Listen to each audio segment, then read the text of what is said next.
Let's take a closer look at fission and fusion and how we write the equations for those, kind of like we write equations for radioactive decay. Again, we've got to keep track of what we started with, what we ended with. I'm working problems directly off of this worksheet. So in radioactive decay, an atom becomes a slightly smaller atom, not a lot smaller, just slightly smaller. Like the most smaller it can get is if it's an alpha particle, and it gets smaller by 4-2, releasing energy in usually some type of particle, alpha or beta. So if we're going to model this by drawing circles, we started with a very large atom, and then when we're done we have almost the same size atom, and we have this tiny little particle over here. Could be an alpha particle, could be a beta particle, and then out of that we also get energy, energy, energy, energy. In nuclear fission, a large atom splits into two smaller atoms of intermediate size, releasing energy. So I have my large atom, and then it splits, and I have a small atom and a small atom. You'll notice there's a big difference in size there. We also get out energy, and generally I'm going to draw these little guys here. We get out some neutrons, right? And then in nuclear fusion, two small atoms join and make a larger atom. So two small things come together and I make a big thing. And depending on what was made here, we might get a neutron or something left over. And again, this releases energy. Now you might be asking yourself, why does fission and fusion, why do both of these processes release energy? And the answer is the strong nuclear force together with the size of the nucleus. In a large nucleus, we've got proton here, proton here, proton here, proton here, proton here, proton here, proton here, proton here, proton here, proton here, proton, right? And neutrons are scattered in there as well. Well, these two protons right here, they're close enough to each other that the strong nuclear force holds them together. These two protons right here, they're close enough that the strong nuclear force holds them together. But this group of protons and this group of protons are so far apart that they would rather come apart. That would be more stable because of the electromagnetic force of repulsion between them, right? They're positive charges. So in a large nucleus, fission occurs because we can disrupt the equilibrium that's achieved by bombarding it with a neutron, and that causes this to split, and that actually results in two smaller things where all the protons can be close enough to each other that the strong nuclear force holds them together, right, resulting in a much more stable nucleus, and therefore more stable means less stored energy, means energy comes out. The same thing works for fusion. We've got a proton here and a proton here, and the strong nuclear force can hold them together, and a proton here and a proton here, and the strong nuclear force can hold them together. But then when they're all together here, the strong nuclear force can still hold them all together because it's still a fairly small atom. Two small atoms join to make a larger atom, but it's not massive like with fission.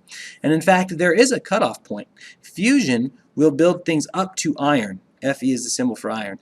After that, it takes more energy to put a proton in there because there's too much repulsion. And fission then will reduce things that are larger than iron. We can have fission in things that are larger than iron. So there is sort of an interesting dynamic going on that's balancing the electroweak force or the electromagnetic force with the strong nuclear force. In a nuclear power plant, uranium-235 is struck with a neutron. It then splits into krypton-92 and barium-141. 3 neutrons are left over. Tell what type of nuclear reaction this is. Write an equation for it. Look, there's a picture of the reaction. Tell how many protons and neutrons are in an atom. So I'm going to go ahead and I'm going to say I've got a neutron, which is 1, 0, because it's got a mass number but no charge. And I'm going to add that to uranium-235. U-235, if we find uranium on the periodic table, we see that it has 92 protons. And afterwards, it says it splits into krypton-92. So we find krypton, it's a noble gas. It's got 36 protons. And it said krypton-92. And it said barium-141. Barium is an alkaline earth metal. It's got 56 protons, barium-141. And it also said that we get out of this 3 neutrons. So again, no charge for the neutron, no plus, minus, or 1 there, so it's just a 0. But we do have 3 neutrons, so mass number 3 there. You'll notice what we started with over here was a mass number 236. What we're going to end with over here, this is barium-141. We have 141 and 92 plus 3. 141, 92, 3. 3 and 2 and 1 is 6, 4 and 9 is 13, and 1 and 1 is 2. Look, 236 things we end with, 236 things we started with. In this reaction, we had 92 protons and 36 and 56. that is also 92 protons. That does not have to occur in radioactive decay, right? In radioactive decay, a proton can change to a neutron or a neutron to a proton, but we always have to start and end with the same total number of protons and neutrons. Tell what type of nuclear reaction this is. This is clearly fission because we started with one giant atom of uranium-235, broke it apart into these two things when we bombarded it with neutrons.